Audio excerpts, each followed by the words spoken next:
Hey, thanks for sticking around through the break. My name is Kevin Fear. I'm the president and CEO of Mattress Express. This show is Pillow Talk. It's a show about sleep. It's a very broad topic, right? We talk about mattresses and how they're made and the difference between different types of mattresses. But we also have guests on from the industry. But I also do research on my own and I share with you some articles that I find interesting.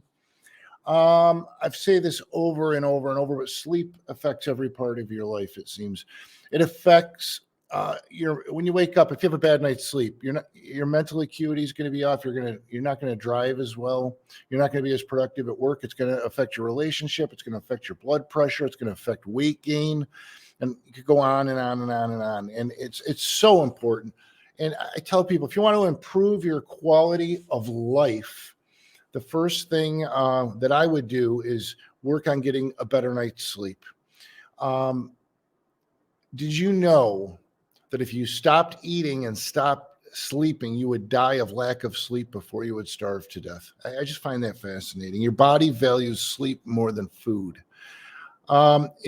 Next time you're in the market for a sleep system, all I ask is you shop one of my stores. You can get those locations at mattressexpressny.com. You can watch this show, the video, if you want to see what I look like. I don't think you'll be that impressed, but you can watch those at mattressexpressny.com. You can call 1-800-NEW-BEDS during business hours. You can email me at pillowtalkquestion@gmail.com. If you're in a town where we don't have a store yet, we are a short drive away. And if we're running this show in your town, people are shopping with us and we do deliver to your town. And it's worth coming in. I tell you, we have a very diverse selection that others don't have. And we'll treat you right. Okay. So today we're going to talk about 5 ways sleep is good for your relationships.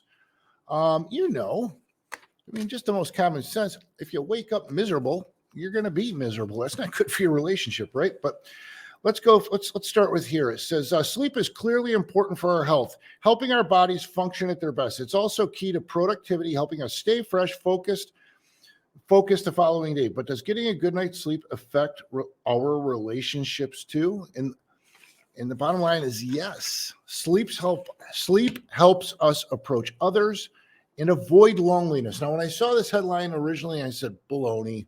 How does sleep make you more lonely? But I'm telling you, when you read this, it makes sense. It's been long known that loneliness is associated with poor sleep. I didn't know that. But is the opposite true? Can poor sleep lead to loneliness? In a recent study published in Nature Communications, by the way, this is from sleepfoundation.org, this article. Great website if you ever want to read up on sleep. Researchers scanned people's brains after they slept normally or had a night of sleep deprivation to see how they reacted to strangers. Participants were asked to watch videos of a stranger approaching them from a distance and push a button when they felt the stranger was too close, while the researchers monitored what was happening in their brains. When participants had suffered abnormal sleep, they wanted the person to stop at a much greater distance than they did after a night of normal sleep, and their brains reflected a particular pattern. Circuits associated with social repulsion lit up more strongly, while circuits involved in the theory of mind were diminished. A lack of sleep leads to individuals becoming more socially avoidant, keeping greater distance from others, the researchers conclude. Fascinating. I'm telling you, a great night's sleep will help you have a better life. Sleep helps us empathize with others. Emotional empathy is our ability to feel what another person is feeling. So if my friend is feeling sad, her sadness resonates with me to some extent, helping me to care about how she is doing. But when we sleep poorly, the parts of our brain devoted to emotional empathy don't function as well, according to one recent study. In the study, college-aged participants kept track of their sleep quality for 2 weeks and then performed a task while having their brains scanned. The task involved viewing photos of people with different expressions, some neutral, some distressed. Participants were asked to know how concerned they were about the people depicted, and the researchers measured the differences in how they responded to distressed versus not distressed people to arrive at an empathy score. The researchers also recorded their brain activity patterns while viewing the different photos to see how this might correspond with a feeling of empathy. Those who reported a better night's sleep were significantly more empathetic towards people in distress, and they showed increased activity in parts of the brain associated with emotional empathy when viewing distressed people. You're more empathetic when you sleep better. It makes sense. It makes sense. I mean, to just bring it down to its simplest level, if you don't sleep well and you're grumpy, you're not going to be nice to people. I mean, if you want a higher quality of life, get a great night's sleep. I talk about it all the time. Sleep may help us be less prejudiced towards others. I would hope you're not prejudiced in the first place. This is less prejudice. Does sleep affect how prejudiced we are? This may seem far-fetched, but when you think of our mental processes involved in interacting with those who are different from us and how those processes in turn are affected by a lack of sleep, it makes more sense. Certainly, being willing to approach others more empathetic or less prone to anger could all have an impact on prejudice. After all, these factors have all been tied to less discrimination in other studies. Additionally, research suggests that we are less prone to feeling rejected when we sleep better. That means if we fear others may not like us, a common problem to overcome in cross-group interactions, we may be less likely to see rejection when there is none, as long as we get enough sleep. Makes sense, right? When you really think about it and you hear what they're saying, it makes sense. The interaction of sleep and social relationships. Of course, it's not only true that sleep has an effect on our relationships can affect our sleep too. Of course they can. If we are fighting with our loved ones, facing discrimination, or feeling rejected, our sleep will likely be worse. That means that sleep problems can become cyclical, with social problems causing more poor sleep and vice versa. Luckily, we can break that cycle by getting enough sleep regularly. And since there are all kinds of evidence-based tips out there for getting a good night's sleep, it's at least worth trying to do so. That's the end of this article. Interesting stuff. The first thing is you've got to be comfortable.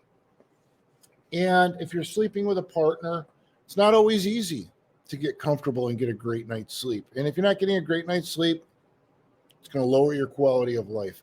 So there's all kinds of solutions. We have flex head beds where each head goes up and down independently, but it's still one solid mattress in all different types of mattresses. The number bed is very, very popular for couples. You know, when people come into my store, we typically start them on the number bed to determine what firmness they like, because you can adjust the firmness independently on both sides. And it's interesting, more times than not, when you do one side at a time, when you get done, the one person, you know, we have 45 individual settings. The one person may be comfortable at 40, while the other person is comfortable at 25. Well, that's a dramatically different feel on both sides. Not to mention, you can adjust the head and the feet independently. Next thing you know, you're looking at that. One person's at a 40, one person's at a 25, one person has their head elevated higher than the other. They've got their feet elevated higher than the other. One person has the massage on low, the other person's got the massage on high. Well, that's what a number bed is all about. And both people are very comfortable. It's like having your own bed on each side, your own custom bed. So if you haven't tried one of those, I suggest you stop into one of my stores. Just give it a try. You know what? Sometimes we put people on and they both like the same firmness and we move them along to another mattress. But it's interesting. It's I would say more times than not, they come up with different numbers. You don't need an appointment. Stop into any one of my stores. You can get those locations at mattressexpressny.com. You can call 1-800-NEW-BEDS and be connected to the closest store to you. This is Kevin Fear. This is Pillow Talk. We're going to wrap up this week. I hope you learned something from this today, how sleep affects your relationships. And I hope you come back and see us next week. You can email me at pillowtalkquestion@gmail.com. My name is Kevin Fear. We're going to wrap it up for this week. Thanks for coming back. We will see you next week.